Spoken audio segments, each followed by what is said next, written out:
巡警看到了震惊的一幕，老头正暧昧地趴在一个没穿衣服的女人身上，只是俩人都死了。随后专案组就赶到了现场，发现他们是死后才被摆成这个样子的。而更残忍的是，女人的头颅和双手都不见了。显然凶手是不想她被认出来。随后法医解剖发现，女人体内有杀精剂，老头裤裆没关，下体上还有口红印，因此警察推测俩人本来在办事，不料嫌犯先杀了老头，再性侵女人，完事后又杀了她。本森则猜俩人是夫妇，但泰勒不赞同，因为已婚夫妻绝不会引战。他猜女人是妓女，可法医却否认了，理由是女人的子宫状态不太像。这下俩人可都拿不准了。不过法医却有方法确定老头的身份，因为他带有心脏起搏器，而这东西都是实名制的。随后警察根据起搏器的牌子找到了医药厂家，开始老板还以隐私为由拒绝提供使用者的信息，但这可难不倒老练的警察，他们立马威胁要安全检查。而一听这话，老板当场就选择了妥协，很快就交代了老头名叫艾德。随后艾德妻子就被请到了派出所，她称丈夫本来是昨天上夜班的，但不知道为何会出现在公园里，一点也讲不通呀。接着本森又说出艾德喝了不少酒，可妻子又是难以置信，因为丈夫早就戒酒了。随后警察又提出了一个疑问，老头是不是在外面有人了？依据当然是那具女尸，但老太太仍是毫不知情。对此警方内部产生了两种看法，一方认为妻子就是凶手，她发现丈夫有了外遇后，再将俩人抓个现行后就杀了他们；另一方则不认同，妻子显然是手无缚鸡之力，而大队长对双方都不赞同，只是将现场周围的酒吧公园全调查一遍。果然有酒吧老板认出了艾德，他表示艾德那晚和好朋友一起喝的，最后俩人还是一起离开的。据此警察又得出了一种可能，就是艾德和好友喝醉后在街上遇到那个女人并企图侵犯她，哪知艾德强奸后却不想杀人，结果他俩都被好友干掉了。就这样，警察又把嫌疑锁定在了好友身上，接着就展开了审讯。然而男人声称那晚我们只是聊天了，并没有违法。警察当然不信，接着顺势问起了聊天内容，于是男人只好交代艾德有个女主管，2周前莫名其妙开除了他，所以昨晚我陪他借酒消愁。不料警察却马上联想到，其实你在旁边煽风点火，然后他想去报仇，进而侵犯了女主管。可男人的解释是艾德隐瞒了下岗的事，还整天装作出门上班，那晚只想借酒壮胆向妻子坦诚。后来我本想带他去找小姐姐潇洒一下，但他拒绝了，于是我俩就分道扬镳了。我先打车走了，他则去旁边公园里尿尿去了。这个解释好像有点道理。于是为了验证男人的话，警察再次搜查了现场，果然在一棵树上发现了些许血迹，而艾德额头上曾发现有树皮，所以这极有可能是他撞的，并且树底下还有尿迹，估计里面的 DNA 也一定是艾德的。所以这么来看，好友应该是没说谎。因此警方重新推测，嫌犯强奸了女人后正在肢解她，然后突然听到了艾德在尿尿，接着从后面偷袭了她，推艾德的头去撞树干，想杀死目击者。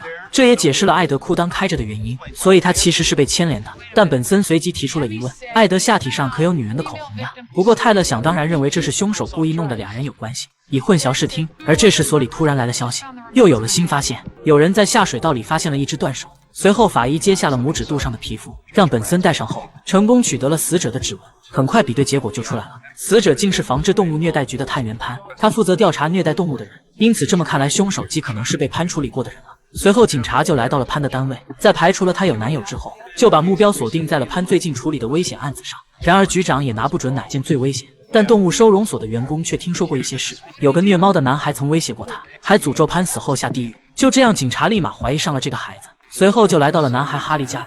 可是母亲却声称那晚儿子待在家里，哪也没去。不料本森很快就发现了一个情趣房间，顿时明白母亲在这里接客，也知道他很不靠谱。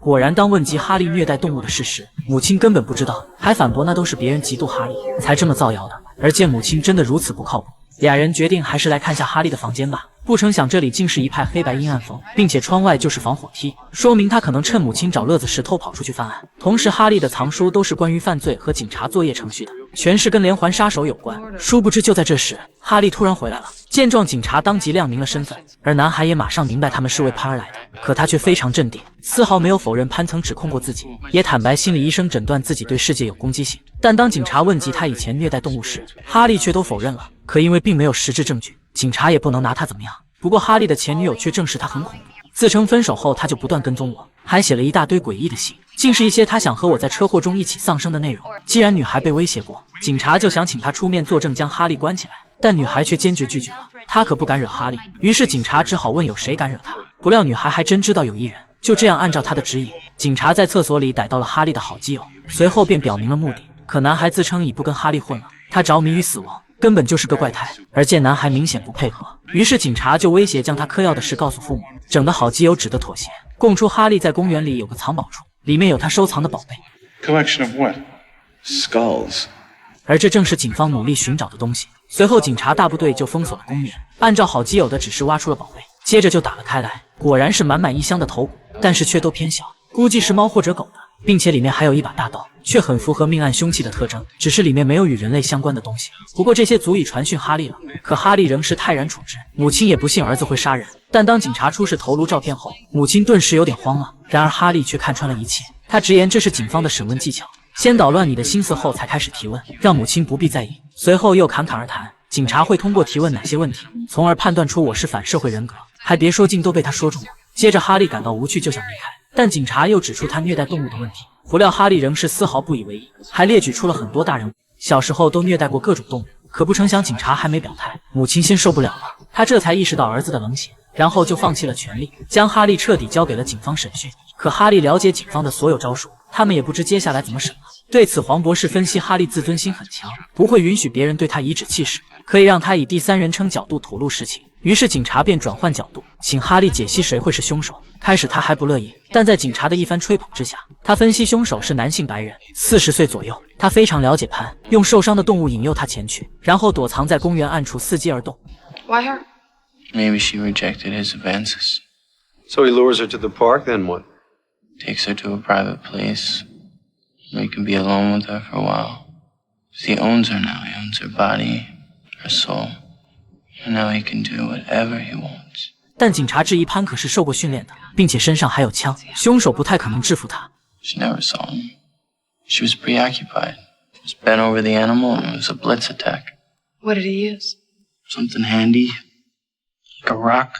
而这些都是警方未披露的细节，哈利竟说的一点都没错，因此警方不信是他猜出来的，认定就是他干的。检察官更是直接准备起诉了。然而刚把哈利送进看守所，事情立马又发生了变化。警方查到潘接到的最后一个电话是收容所打的，而收容所只有一人有案底，就是跟本森提供哈利线索的那位，他竟还是名曾强奸7人的强奸犯，这不就有更大嫌疑了？紧接着警察就将那人带回了派出所，却恰巧被刚释放的哈利碰见。哈利见状则取笑起了警察，整的警察脸上都挂不住了。随后哈利就告别了，还期待再见，警察则咬着牙应下了。殊不知不久后双方还真的又见面了，而且全靠哈利才破了案。接下来警察就对男人进行了审讯，可男人却谎话连篇，先是不承认电话是自己打的，又称自己的车恰好丢了，于是警察只好揭他的老底，将他犯下的累累强奸案罗列了出来，以此证实狗改不了吃屎。可男人却坚称自己已改邪归正，但警察根本不信。 Pam Tilden was at that kennel every single day, and you try to fight those urges, but they kept getting stronger and stronger. The walls you build up crumble, you pick up right where you left off. 然而男人却反驳，我以前犯了那么多案子，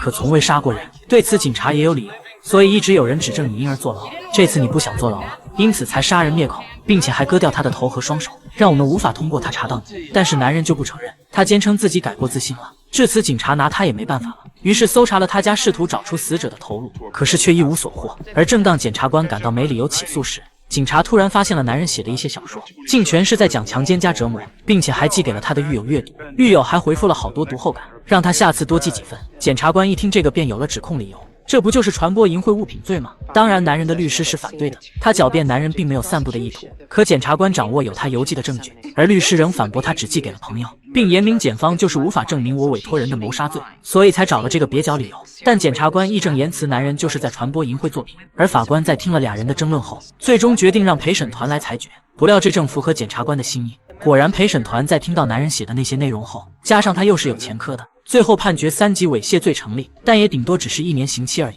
警方当然不满足于此，可检察官则鼓励他们至少有1年时间去找出头颅了。然而就在泰勒准备离庭之际，他竟遇到了一个意外的人，没想到哈利也来旁听了，但显然泰勒不待见他，可哈利却一点也不慌张，因为他懂法治法，知道警察可不敢当众下手。果然泰勒也只能咬牙切齿放开他，只说一些威胁的话而已，最后丢下一句我们找到了你所有的收藏品，会一直盯紧你的，就离开了。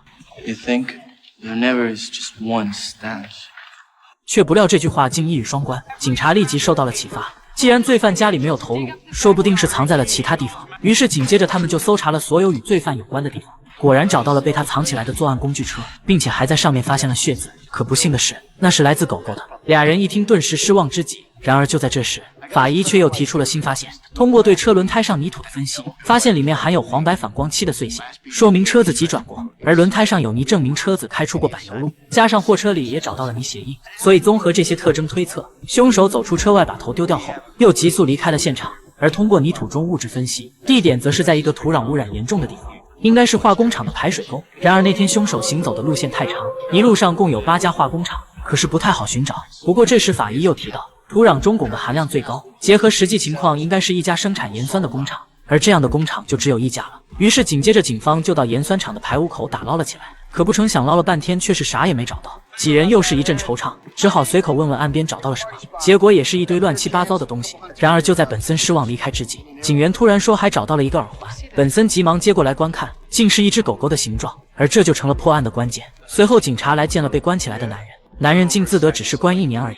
不料下一秒警察就拿出了那枚耳环，告诉他这是在丢头颅的地方找到的，可男人表示无法证明那是他的。哪知警察立马就证实了，因为这是纪念潘在之5周年特制的，上面不仅有他的 DNA， 还有你的指纹，而这就算是证据确凿了。迎接男人的将是25年监禁，他再也嘚瑟不起来了。